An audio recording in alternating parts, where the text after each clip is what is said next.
샬롬, 반갑습니다.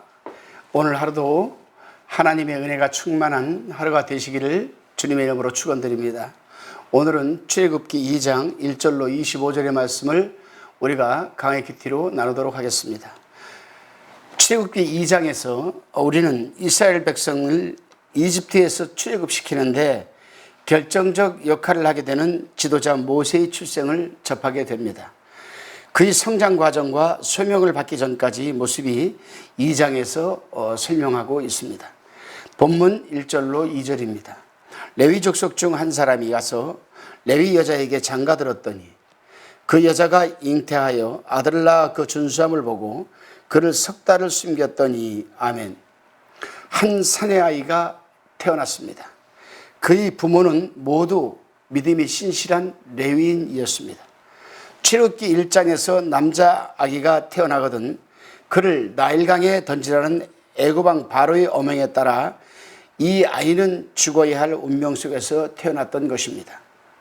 어느 부모가 태어난 남자아이를 나일강에 흔쾌히 던질 수가 있겠습니까? 자기가 낳은 자식이 예쁘고 사랑스럽지 않은 그 엄마가 누가 있겠습니까? 아기가 잘생긴 것을 보고 석 달 동안 숨겼다는 2절의 설명은 단지 부모의 눈에만 이 아기가 잘 생겨 보였다는 의미는 아닙니다. 사도행전 7장 20절에 보게 되면은 그 아기는 하나님 보시기에 아름다운지라고 설명했기 때문입니다. 모세의 이 아기의 어머니도 이 아이가 준수함을 보았지만은 하나님 보시기에도 이 아이는 아름다운 자라고 했습니다. 출애굽의 역사를 위해서 예비된 하나님 보시기에 아름다운 아이였던 것입니다. 그러나 아기가 자라면서 더 이상 숨길 수 없는 한계 상황에 다다르자 할 수 없이 이 아기는 갈대 상자에 담겨 나일강가에 띄워지게 됩니다. 본문 3절입니다. 더 숨길 수 없이 되매 그를 위하여 갈상자를 가져다가 역청과 나무진을 칠하고 아이를 거기 담아 하숫과 갈대 사이에 두고 이 아이 작은 몸이 누인 갈대 상자는 갈대 줄기로 만든 상자로 그 안과 밖을 역청과 나무진을 발라 물이 스며들지 않고 물에 뜰 수 있도록 만든 작은 상자였습니다. 여기에서 상자라는 말을 히브리 단어로 테바라고 합니다. 테바. 이 테바는 성경에서 단 2번만 사용된 단어입니다. 여기에서와 본문에서와 한 번, 또 노아가 지은 방주를 가리킬 때 쓰인 단어가 바로 이 테바라는 단어였습니다. 히브리어 테바가 쓰인 이 두 단어, 갈대 상자와 노아의 방주에는 공통점이 있습니다. 물에 뜰 수 있게 만들어졌다는 것과 그 갈대 상자와 방주에는 그 방향을 조종하는 키가 없었다는 점입니다.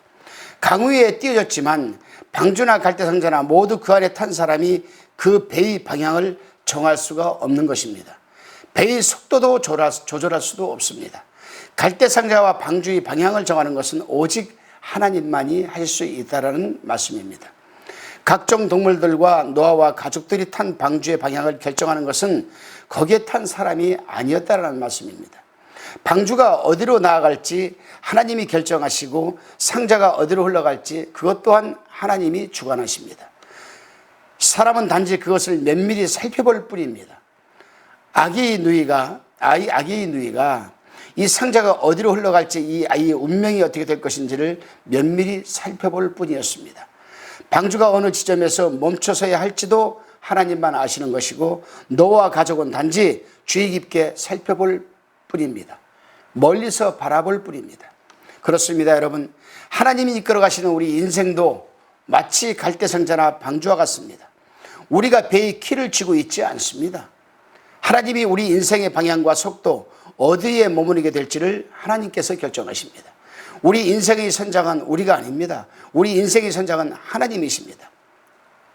따라서 우리는 언제 이 세상을 떠나야 할지, 언제 병들지, 어디로 가야 할지, 어떻게 보게 되면 우리 인간 스스로가 자기가 배운 지식, 지혜, 건강 이 부분을 가지고 조절하고 나아가고 할 것 같지만 실은 우리 인간이 우리를 위해서 할 수 있는 것은 아무것도 없는 것입니다.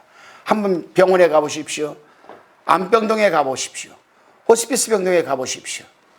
겉은 멀쩡하게 생겼는데 암 말기 환자입니다. 근데 그 사람이 그 다음날 아침 새벽에 죽을 줄 누가 알았겠습니까?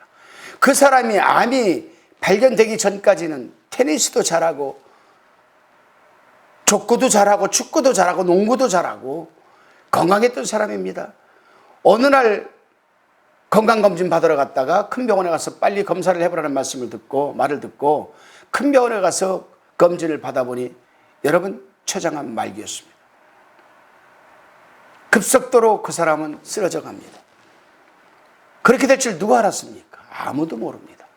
그래서 우리는 하루하루 시간 분초마다 살아가는 것이 나는 이 세상에 나그네요 언제 이 세상을 떠날지 모른다라는 그러한 한참 더 우리 내다볼 수 없지 않습니까? 하나님만이 아시는 겁니다. 그런데 우리는 어떻게 살아야 되겠습니까? 하루하루 시간 분초마다 최선을 다해서 하늘의 영적인 자산을 쌓아가는 삶을 살아가야 됩니다. 그래서 당장 내일 내가 이 세상을 떠나도 아버지 앞에 쌓아놓은 그 영적인 자산을 바라보고 따뜻하게 당당하게 하나님 품에 안겨야 되지 않겠습니까?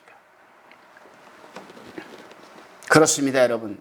우리 자신이 선장이 되어서 살아가는 인생은 수많은 죄악의 파도에 휩쓸려 좌초되어 버리고 말지만 하나님이 선장이 되셔서 이끌어 가시는 인생은 하나님의 목적과 하나님의 계획을 이루어가며 하나님이 선하신 인도하심을 경험하게 되는 삶 된다는 사실입니다.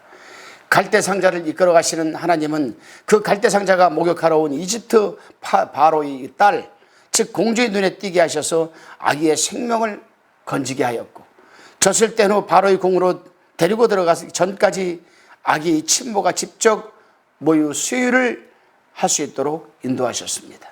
그것도 공주에게 삭을 받아가면서 말입니다. 이것이 갈대상자를 이끌어 가시는 하나님의 역사입니다. 죽음이 직전까지 몰렸던 최악의 상황에서 하나님은 아기를 향한 최선의 방법을 준비하셨습니다. 죽어야 할 아기가 어머니의 젖을 먹게 되고 합법적으로 성장하였고 최고의 학문과 혜택을 누리며 공주의 아들로 성장할 수 있게 하신 것이 바로 하나님의 뜻이었습니다. 하나님의 섭리였었습니다. 그렇습니다, 여러분.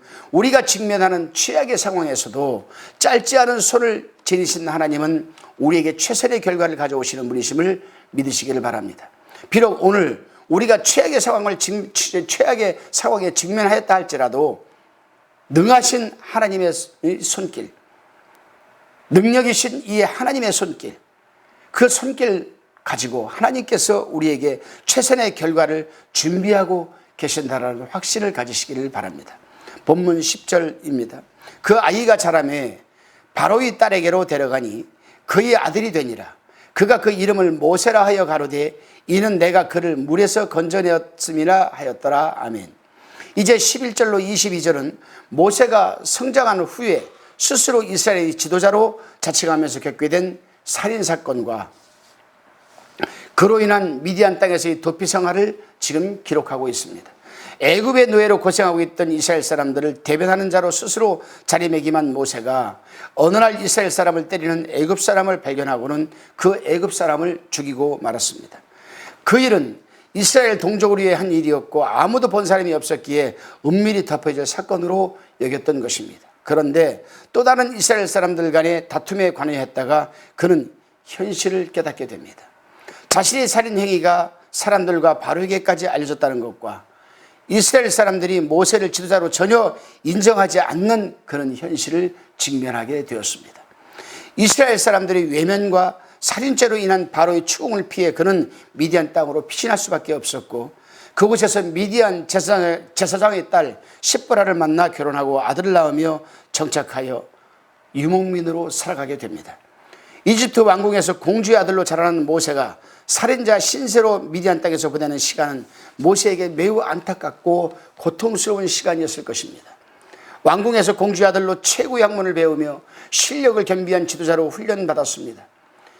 그런 그가 이제 장성하여 이스라엘 백성을 위해 무언가 해야 하겠다고 나서는 순간 그는 살인자가 되고 말았습니다. 도망자가 되고 말았습니다. 그것도 40년의 기간 동안 모세는 미디안 땅에서 무의미해 보이는 시간을 보내기 시작을 합니다. 그런데 여러분, 전혀 불필요해 보이는 이 기간은 하나님이 모세를 빚어가시는 시간인 줄로 믿으시기를 바랍니다. 이제 하나님께서는 40년 뒤에 모세가 80세 되었을 때에 40세에 왕궁에서 쫓겨 도망을 나왔고 40년 동안 미디안 광야에서 장인 이드로의 그 양을 치면서 곳곳이 구석구석 여러분 이 광야의 길을 익히게 되는 과정입니다. 이 과정이 그에게 무의미했을까요? 모세 자신에게는 정말 무의미하고 힘든 고통의 시간이었지만은 하나님 편에서 보게 될 때는 지금 모세에게 길을 익히게 하고 훈련을 시키고 연단을 시켜서 이제 곧 이스라엘 백성들을 출애굽을 시킬 때 이 광야를 인도하게 하실 지도자로 하나님은 지금 준비를 시키고 있다는 사실에 우리는 눈을 돌려야 됩니다. 그래서 모세가 교만하고 바로 왕의 아들로서 왕위를 이어받을 그런 정말 교만하고 거칠고 그랬던 그 모세의 힘을 빼는 시간이었습니다. 힘을 뺀다라는 이 개념은 모세를 하나님 말씀에 철저히 순종하게 만드는 시간이었다는 사실입니다. 그렇습니다. 여러분 다시 한번 23절로 25절을 보겠습니다. 여러 해 후에 애굽 왕은 죽었고 이스라엘 자손은 고욕으로 인하여 탄식하며 부르짖으니 그 고욕으로 인하여 부르짖는 소리가 하나님께 상달한지라. 하나님이 그 고통 소리를 들으시고 아브라함과 이삭과 야곱에게 세운 그 언약을 기억하사 이스라엘 자손을 권념하셨더라. 이 말씀을 보게 되면은 하나님께서는 이제 모세의 연단과 훈련이 맞춰질 즈음이 되어가고 있다라는 모습입니다. 이제 하나님께서는 이 정도면 됐다. 이 정도면은 모세를 내가 들어 써도 되고 모세가 순종할 것이다라는 하나님의 판단이었습니다. 23절, 24절, 25절 이 세 구절을 주목해서 한번 읽어보시기 바랍니다. 이 세 구절은 지속되는 이스라엘이 고된 고통의 현장에서 하나님이 하신 일이 4개의 동사로 표현되어 있습니다. 그 4개의 동사가 듣다, 기억하다, 돌보다, 기억하다입니다. 기억하십시오. 듣다, 기억하다, 돌보다, 기억하다. 여기서 기억하다가 2번 등장합니다.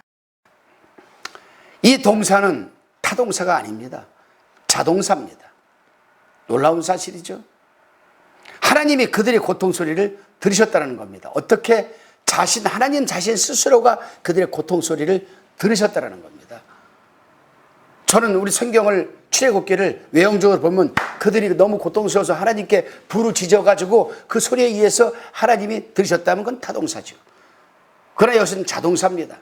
하나님께서 그들을 들으셨다는 겁니다.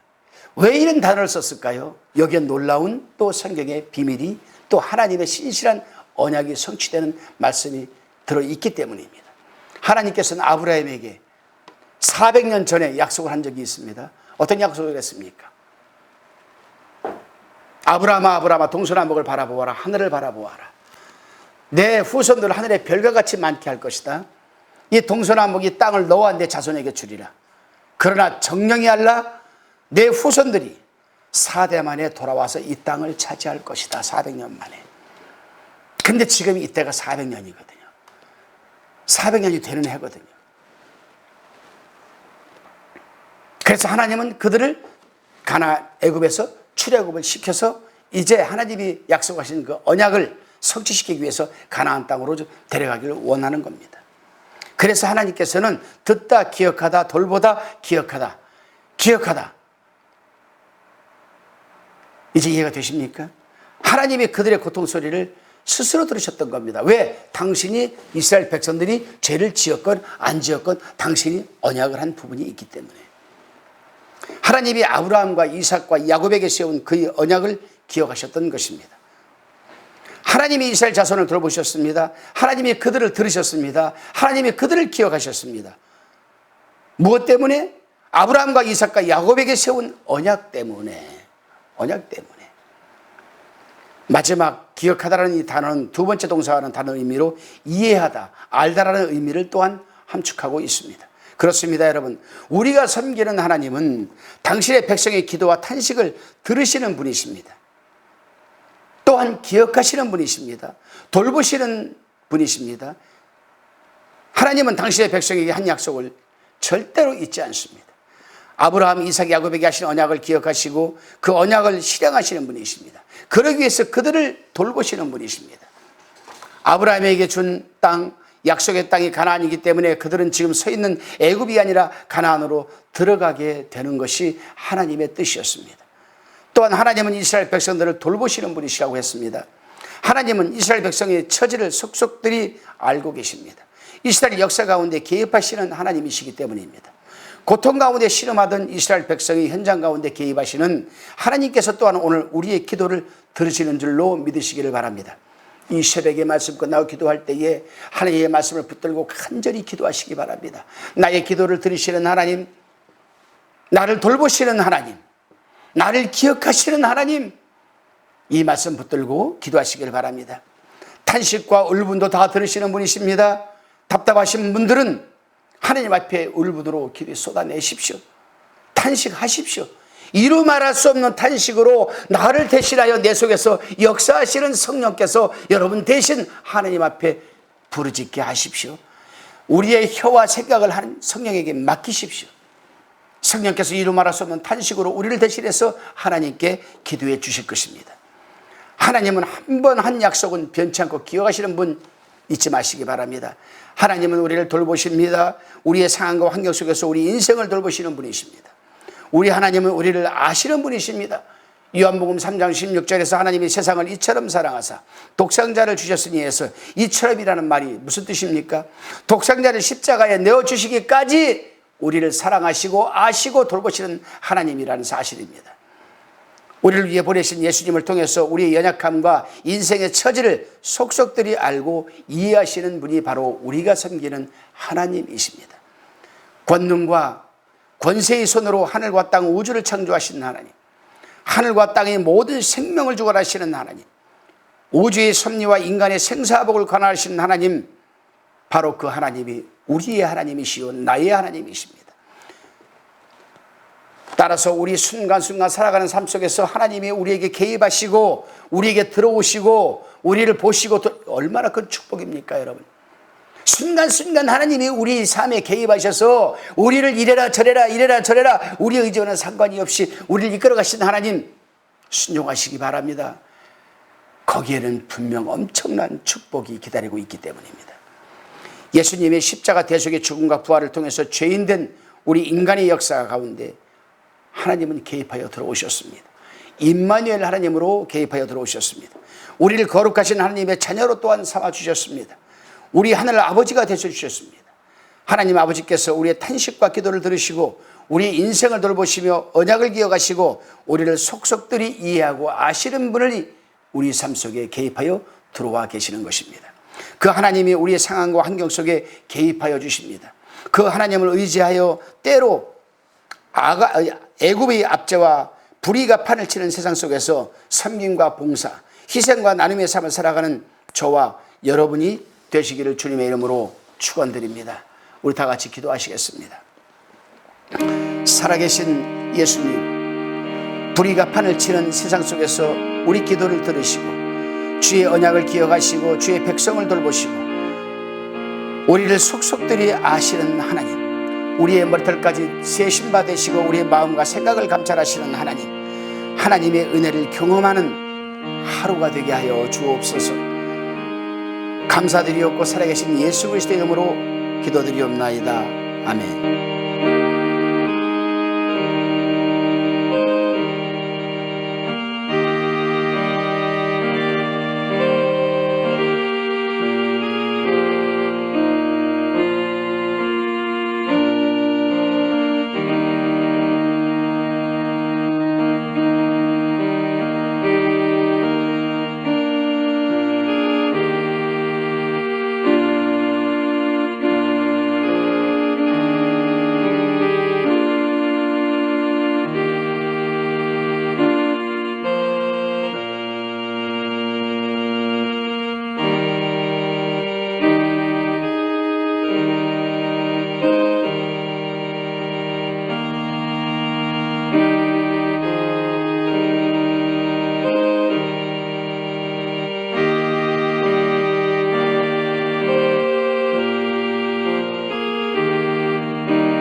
화평방송 구독, 좋아요 부탁드립니다. 감사합니다.